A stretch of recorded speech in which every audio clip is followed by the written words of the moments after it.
Welcome back to Heard Tell. Okay, here's a fella we always enjoy talking to a great deal. Aadi Golchha down in New Zealand coming back. He's also the host of the Economic Review podcast. Real sharp fella. Going to talk a little economics, a little regulation today. Aadi, how are you, sir? Welcome back to the program. I'm great. Always a pleasure to be on with you. I really appreciate it. Let's start some big picture stuff because you're down in New Zealand right now.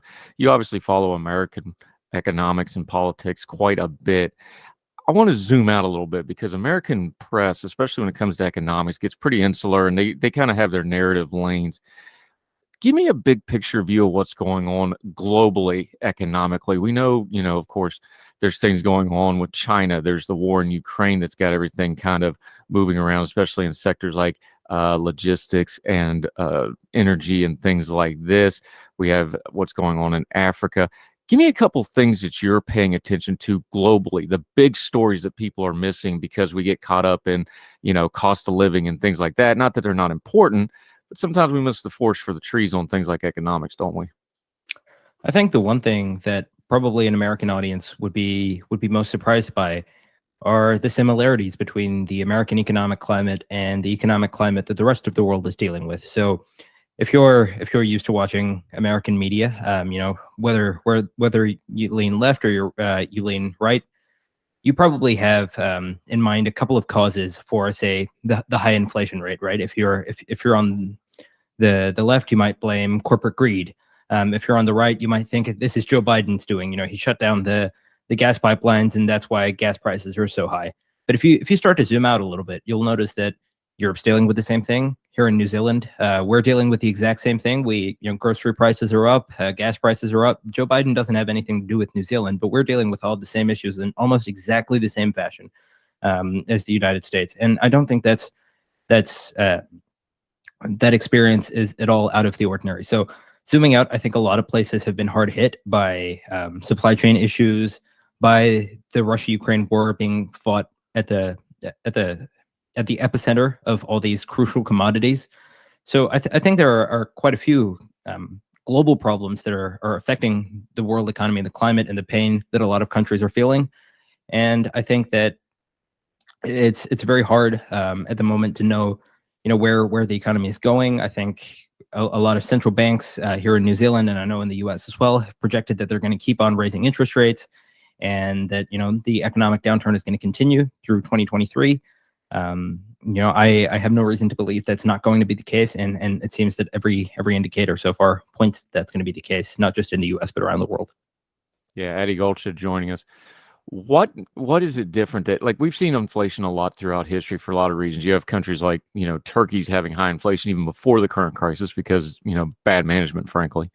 The late 40s, early 50s. We've seen it through the 70s. We saw it, of course, after World War I in Germany, which was catastrophic and led to another world war in a lot of ways. Inflation isn't new.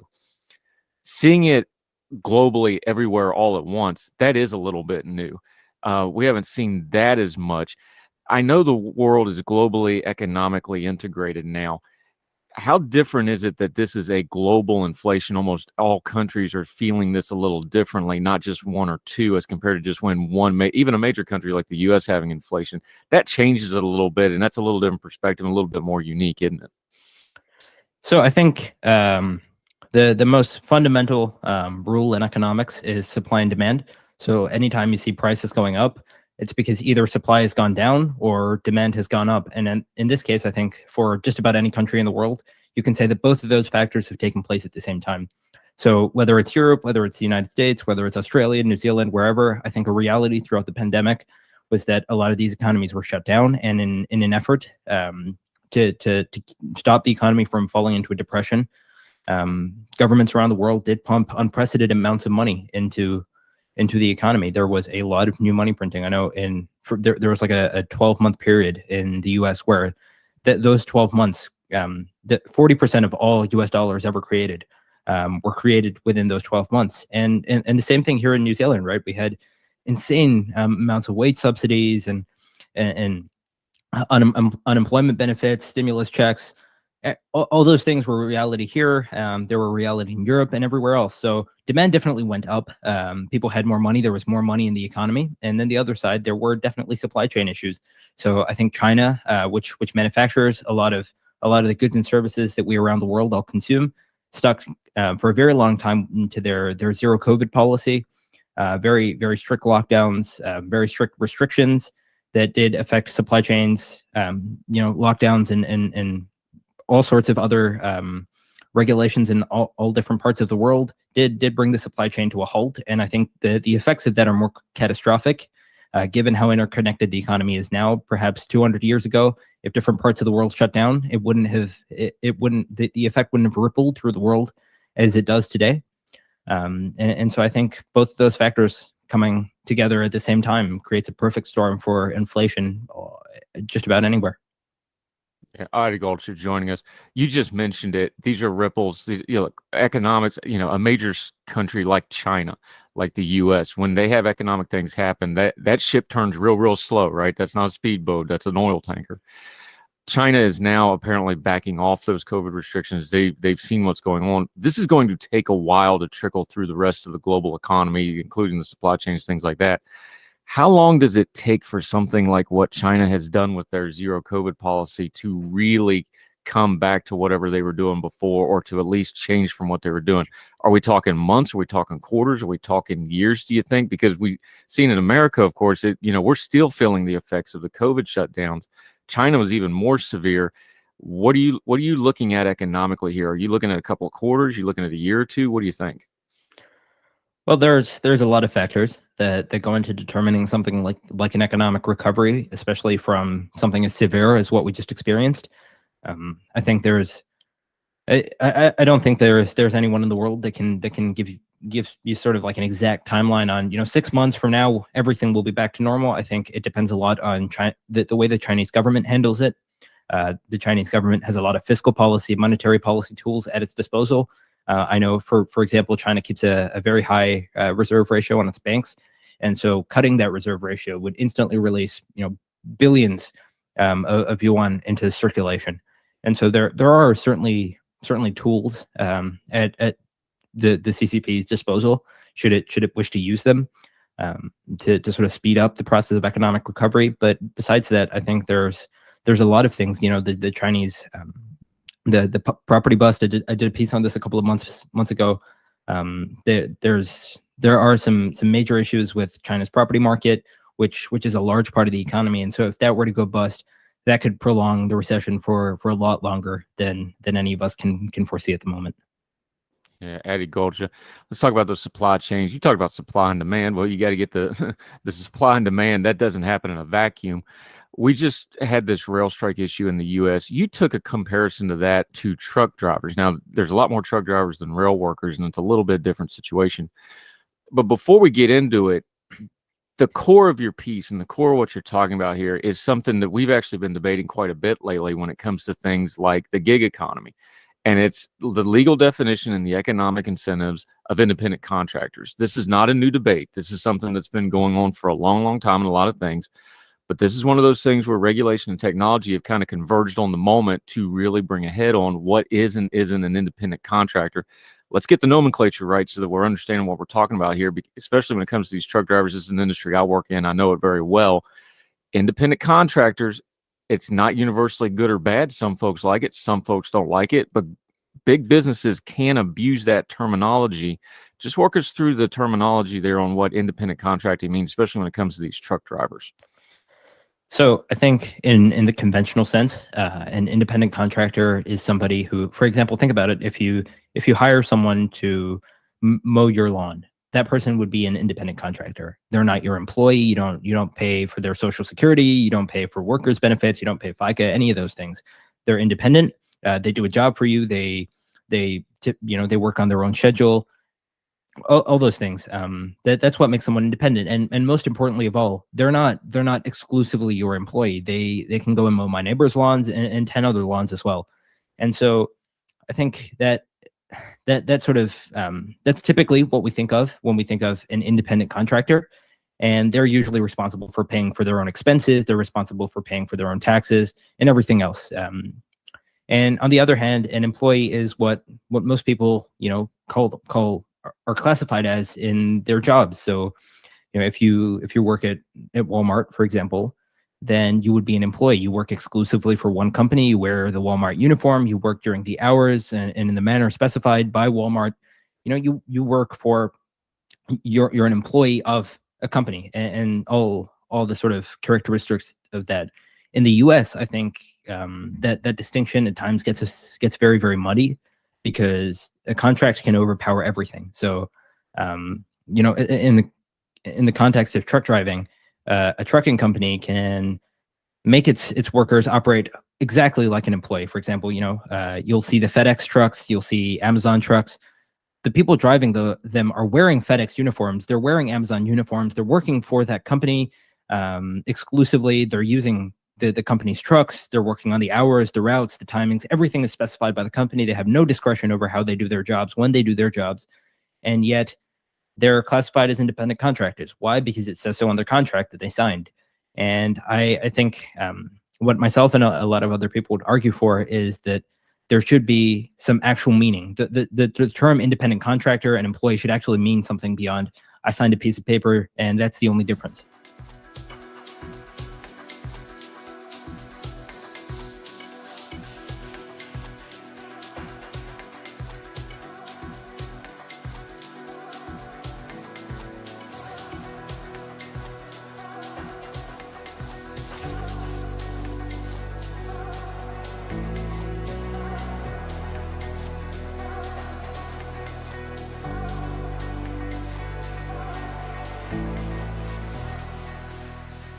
Yeah, Aadi Golchha joining us now. Truck driving, where this really gets sticky, especially when it comes to those bigger companies that you're talking about.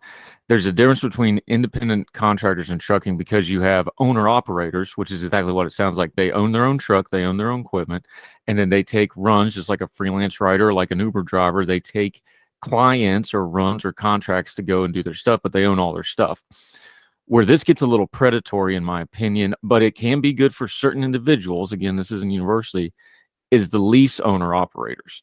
And that's where this really starts getting sticky and icky. And you started touching on that on your piece. And this is really where the legislation is non-specific, but it really, really has to be. And it's really important for these workers. And it's really important for the economy, because we saw, like in California with the port situation, where they didn't do a carve out for those lease owner operators. Regulation just about wiped them out in one fell swoop, just because of the language of legislation. Talk about that for a second, because that's one of those little points of minutia people don't talk about, but it had massive effects. Yeah, so I think the fundamentals with the lease purchase model, you lease a truck from the trucking company. So essentially, like just like you would lease a car, you pay them a fee to lease the truck. You are then responsible for all the expenses that go along with with maintenance. So oil changes, that kind of thing. You're responsible for gas, any other expenses related to the truck, really. And basically, you get paid a fee for every load that you deliver. And so you're sort of an owner operator in that way. The truck's not really yours. You can't take the truck home. You can't use the truck for your own. You can't use the truck to drive for 5 different trucking companies. And you don't have any of the flexibility that you would assume that someone who is just who had a truck and was just driving, carrying loads that they wanted to. There are certainly people that do truly have that kind of discretion, but more often than not, it's a trucker working exactly like you would expect any other trucker to, or you would expect any other employee to be functioning. It's just they're not getting any of the same benefits, they're not getting any of the protections that an employee gets, and sometimes that situation gets so bad that at the end of the week you can work a full grueling week, 60, 70 hours driving trucks as a quasi owner operator in a lease purchase program, and at the end of the week you owe your company money because something went wrong with your truck, or there was an unexpected expense or whatever. All these things are sort of really predatory cycle. Yeah, Aadi Golchha joining us. This is being reflected in the trucker shortage in America. There was a couple things happened at once. Once is the logistics in America exploded with things like Amazon and small package delivery. It just changed how the industry runs. The second thing that happened is all the baby boomers retired, like we saw in a whole lot of other industries. A lot of those guys have been working 20, 30 years. They all retired in the same kind of 10 to 15 year window. it's those younger generation of drivers coming in that are susceptible to things like the lease model operators, because the older guys, they had some income saved up, they had means to do things like that, so they use those stats and show those stats to the young guys, but then they make them lease the equipment. That feels predatory to me. I know it's predatory. I worked in the industry some. I don't know that there's a nice clean regulatory cure to that, though. I think some of that, though, is opening up more options for these drivers to have other regulatory options into an industry like trucking. But, and you touched on it on your piece, the Federal Motor Carrier Safety Regulations, that is like its own world. It's a Byzantine regulation. Talk about it, because I don't know that folks realize the trucking industry and the freight movement industry in America is one of the most regulated things, and it's not exactly efficiently regulated at that. So I think there's a lot of technicalities with how this industry is regulated. I think one of the key aspects of it is that there are, for example, there's limitations on how long a trucker can drive. That's probably the main one. But then what tends to happen is that what companies will do is they'll say, okay, well, if you can only drive, let's say 12 hours a day, then we're going to schedule exactly when you have to drive those 12 hours. And that can be, let's say, from midnight all the way through to noon. And if you didn't sleep during the day, if you don't feel safe to drive, whatever it may be, you still have to drive during those hours. So it might seem like a good idea in theory to say, we're going to mandate that you can only drive this many hours a day. But what it ends up doing is encouraging a system of rigid scheduling. And that's not always a great idea in an industry where, you want safety to be paramount. You want drivers to be able to make common sense, individual decisions surrounding when they feel safe to drive, when they feel too tired to drive, and exactly when they feel at their best and most safe.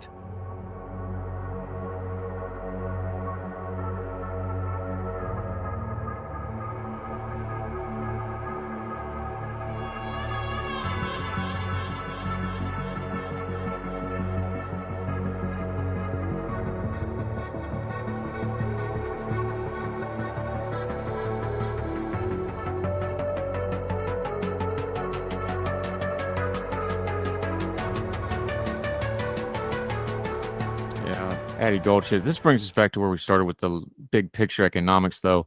Incentives. How much is it? Let me rephrase that. How important is it for us, the average person doesn't know a lot about economics, when we're trying to sort through all the graphs and all the data and all the numbers and the big ticket items, to keep in mind that a lot of this is incentives driven? That's really a singular point in economics that is a little bit easier for folks like me to understand that doesn't know all the ins and outs, but it drives almost all this economic news. How important is it to focus on things like incentives when we're trying to discern economic news, whether it's big picture like the world economy or in a specific industry like this? We have to, you sort of got it, right? There's what economists would call a lemons problem in this industry, where there's an asymmetry of information between the people who are signing up for these lease purchase programs or these independent contractor programs and what the companies are selling them. So the companies are well aware that this is something that 90+% of drivers are never going to turn a profit on. This is something without a financially viable exit path. This is something that is going to turn into a nightmare for the vast majority of people who sign up for it. But it's still sold as a dream. It's sold as, own your future, be your own boss. All these ads that I'm sure many of you will have seen. And it's if you're unsuspecting, you don't know too much about the industry, you're looking to you're looking to make a living in the trucking industry. If you come from an area where trucking has this perception of being a solid blue collar job, then perhaps you'll look at that ad and say, that sounds good. Let me sign up for it. Let me give it a shot. Risk free. What have I got to lose? And all of a sudden you can find in a couple of months you've lost your house, you've lost everything you have no way to get out of this, and you were sold a false bill of goods, basically. And there's an asymmetry of information. And so I think the incentive structure at the moment is there's nothing to stop trucking companies basically from lying through their teeth and selling a false stream to unsuspecting truckers. And so if we do want to fix the incentive structure, it's not some sort of very technical, very complicated problem. This is something that I wrap up the piece with, is make provide for a concrete distinction between independent contractors and employees. And this is something that we do here in New Zealand. This is something that Canada does, your neighbor to the north. This is something that the UK does. There's a several point test to determine whether a trucker is an independent contractor or whether or not they're an employee. And so there could be, like, for example, do you work exclusively for one company? Do you have any discretion over the hours that you work? Do you have any discretion over the routes? Do you have any discretion over what days you work? And if the answer to all of those points is no, then you have to be classified as an employee. You have to be given all the protections and benefits of an employee. If you get injured, they have to, you're entitled to worker protections. Your company should have to pay for Social Security, FICA, all the expenses. They can't dump all these things on you. You should be entitled to a minimum hourly wage. All of those things that employees get, all the protections that they have, should apply to you if you function as an employee. And if you're truly an independent contractor and that model is working well for you, you're happy with it, you're making money, then there's no reason you shouldn't be able to continue as an independent contractor. You just actually have to be one, not just what a piece of paper says. Yeah, Aadi Golchha. And the reason we keep bringing this up, and we touched on it a minute ago, but I wanted to reiterate it. Yeah, that's trucking. People are like, oh, well, that's truck drivers. We've got the data on the gig economy and how it's exploding. This independent contractor, what it is, what it isn't, who should have protections. Not all independent contractors want those protections because they want their independence. Getting some kind of legal definitions of these things is going to be really important because the gig economy isn't going to get any smaller. This independent contractor debate is going to continue. And if you're going to have economic viability, this is an area where regulation can really, really strangle the growth and the technology and quite frankly, the revolution in labor and people having some say in their own labor here, but still protecting people. This is a debate that's going to go on, and it's going to kind of change how we do labor economics in the future, isn't it? So I think you touched on a very important point there, which is the potential of overregulation to kill innovation. And that's a big danger. And I'm as much of a free market proponent as the next guy. I came up reading Milton Friedman and Hayek and all those guys. And so I'm 99 times out of 100, I'm a proponent of deregulation and pushing for as much deregulation as possible so we can make way for innovation, so we don't stifle growth. And all the cool technologies that make our lives so much better today than there were 10 or 15 or 20 years ago. That being said, with the rise of the gig economy, I think I wouldn't want to stifle. I wouldn't want a situation where we're suddenly classifying Uber drivers as employees. We're classifying any type of workers on Fiverr as employees, and making and putting America in a position where all these worker protections are stifling those industries to the point where the gig economy completely collapses in on itself and becomes basically impractical. That's why I would be in favor of a test, right? So an Uber driver isn't an employee. They can choose when they want to drive. They can choose whether or not they want to work today or tomorrow or the day after. They have all these choices. They have all this discretion. They can work for another company. They can be gig employees for 50 different Uber or similar platforms. And so in that case, they truly are independent contractors. So yeah, I think there is a common sense way to do this that most developed countries around the world have already done, that doesn't stifle innovation, that doesn't stifle growth, but that does protect employees, and it doesn't have to be very complicated. Yeah, Aadi Golchha, economics is complicated, though. That's why we bring folks like you on to explain them to people like me who doesn't understand them all that well.